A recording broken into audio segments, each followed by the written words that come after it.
નમસ્કાર અમારા દિલથી વાલા દર્શક મિત્રો, નિવૃત્ત કર્મચારી મિત્રો, ભાઈઓ તથા બહેનો, સ્વાગત છે આપનું આપણી આ યુટ્યુબ ચેનલ ભાવેશ મકવાણા ન્યૂઝમાં।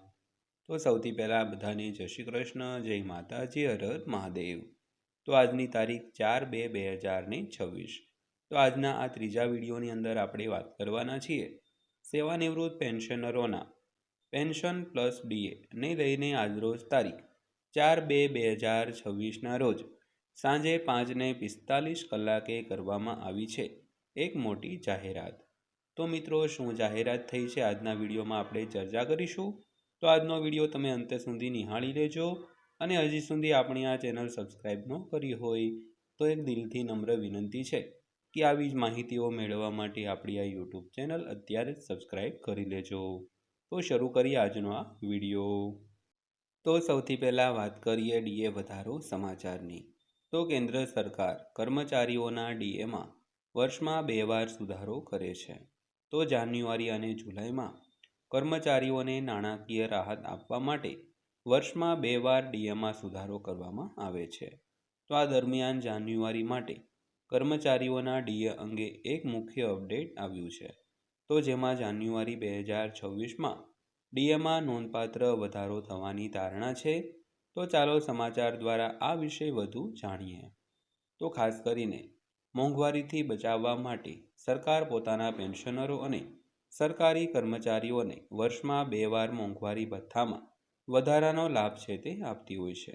તો ખાસ કરીને જાન્યુઆરી 2026માં જે ડીએ વધારો થવાનો છે તે ડીએ અંગે એક મુખ્ય અપડેટ આપણી સામે આવી રહ્યું છે, જેમાં જાન્યુઆરી 2026માં ડીએમાં નોંધપાત્ર વધારો થવાની ધારણા છે। તો વિડીયોમાં અંત સુધી બન્યા રહેજો એટલે બધી જ માહિતી તમને વ્યવસ્થિત રીતે સમજાઈ જશે। તો વધુમાં વાત કરીએ કર્મચારીઓ અને પેન્શનરો માટે મોંઘવારી ભથ્થા અંગે તાજેતરમાં એક મોટી અપડેટ સામે આવી છે। જાન્યુઆરીમાં ડીએ વધારાથી લાખો કર્મચારીઓ અને પેન્શનરોના પગારમાં નોંધપાત્ર વધારો થશે। તો આ તાજેતરનું અપડેટ જાન્યુઆરી 2026માં યોજાનાર ડીએ સુધારા માટે માર્ગ મોકળો કરે તેવું લાગે છે। તો ચાલો સમાચારમાં ડીએ વધારા અંગે ચર્ચા કરીએ। તો સૌથી પહેલાં વાત કરીએ ડીએ રિવિઝનનો માર્ગ મોકળો થયો છે। તો સૌપ્રથમ અમે તમને જણાવી દઈએ કે સરકારે મહત્વપૂર્ણ ડેટા જાહેર કર્યો છે, જે નક્કી કરે છે કે તમારા પગારમાં કેટલો વધારો થવાનો છે અને ડીએ કેટલો વધશે। તો મોંઘવારી ભથ્થામાં સુધારો ચોક્કસપણે ડેટાને આધારે કરવામાં આવે છે। તો ડીએની ગણતરી માટે સૌથી મહત્વપૂર્ણ પરિમાણ all India consumer price index four ઔદ્યોગિક કામદારો એટલે કે AICPI-IW છે। તો શ્રમ અને રોજગાર મંત્રાલયે ડિસેમ્બર 2025 માટે ડેટા જાહેર કર્યો છે। તો સૌથી પહેલાં વાત કરીએ ડિસેમ્બરના આંકડા શું કહે છે। તો મંત્રાલયના જણાવ્યા અનુસાર ડિસેમ્બરમાં ગ્રાહક ભાવ સૂચકાંક એટલે કે CPI નવેમ્બરની જેમ જ 148.2 પોઈન્ટ પર રહ્યો હતો। તો એ નોંધવું જોઈએ કે સૂચકાંકમાં સ્થિરતાનો અર્થ એ નથી કે મોંઘવારી ભથ્થામાં વધારો બંધ થઈ જશે। તો નિષ્ણાતો કહે છે કે આ આંકડાઓને આધારે સરકાર ડીએમાં મહત્તમ વધારો કરી શકે છે। ત્યારબાદ જોઈએ તો કર્મચારીઓના ડીએમાં કેટલો વધારો થશે। તો હાલના ડેટા મુજબ કેન્દ્ર સરકાર જાન્યુઆરી 2026માં મોંઘવારી ભથ્થામાં 5%નો વધારો કરી શકે છે।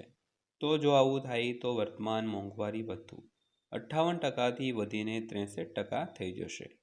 તો ઓલ ઇન્ડિયા એનપીએસ એમ્પ્લોઈઝ ફેડરેશનના પ્રમુખે સ્પષ્ટતા કરી છે કે AICPI-IW ઇન્ડેક્સ 148.2 પર રહ્યો એ સકારાત્મક સંકેત છે। તો આનો અર્થ એ છે કે આ વખતે મોંઘવારી ભથ્થામાં 5%નો વધારો થવાની શક્યતા છે। તો આનો અર્થ એ છે કે હવે કર્મચારીઓને 63%ના દરે ડીએ મળી શકે છે। ત્યારબાદ વાત કરીએ તો જુલાઈ 2025માં ડીએ સુધારો। તો સરકારે અગાઉ જુલાઈ 2025માં ડીએ 55%થી સુધારીને 58% કર્યો હતો। તો હવે જાન્યુઆરીમાં અમલમાં આવનારા આ નવા ડીએ વધારા સાથે કર્મચારીઓને વધેલા પગારનો લાભ મળશે, જેનાથી તેમની ખરીદ શક્તિમાં વધારો થશે મિત્રો। ત્યારબાદ વાત કરીએ તો ડીએ ગણતરી માટેનું સૂત્ર શું છે। તો ડીએની ગણતરી માટેનું એક સૂત્ર સંપૂર્ણપણે ઔદ્યોગિક કામદારો માટે ગ્રાહક ભાવ સૂચકાંક પર આધારિત છે. તો મોંઘવારી ભથ્થાની ટકાવારી છેલ્લા 12 મહિનાના સરેરાશ EICPIIWનું મૂલ્યાંકન કરીને ગણવામાં આવે છે. તો આ સરકારી તિજોરીમાંથી કર્મચારીઓને વહેંચવામાં આવનાર નાણાંની રકમ નક્કી કરે છે. તો કર્મચારીઓ આ સૂત્રોનો ઉપયોગ કરીને ડીએમાં વધારાને સરળતાથી ગણતરી કરી શકે છે. તો ડીએ ટકાવારી બરાબર છેલ્લા 12 મહિનાનો સરેરાશ EICPIIW ગુણ્યા 2.88 કાઉન્સ પૂરો માઇનસ 261.42 કાઉન્સ પૂરો સ્લેશ 261.41 કાઉન્સ પૂરો આખા કાઉન્સમાં ગુણ્યા 100 માઇનસ વર્તમાન ડીએની ટકાવારી. તો આ રીતે ડીએની ટકાવારી તે ગણતરી થતી હોય છે. તો ખાસ કરીને આ વર્ષે ડીએમાં સારો એવો વધારો થવાની પણ ધારણાઓ છે. તો વિડીયો અંત સુધી જોયો તે બદલ આપનો દિલથી આભાર. વિડીયો પસંદ આવ્યો હોય, માહિતી સારી લાગી હોય તો વિડીયોને લાઇક કરજો અને આવી જ માહિતીઓ માટે આપણી આ ચેનલ સબસ્ક્રાઈબ કરી લેજો.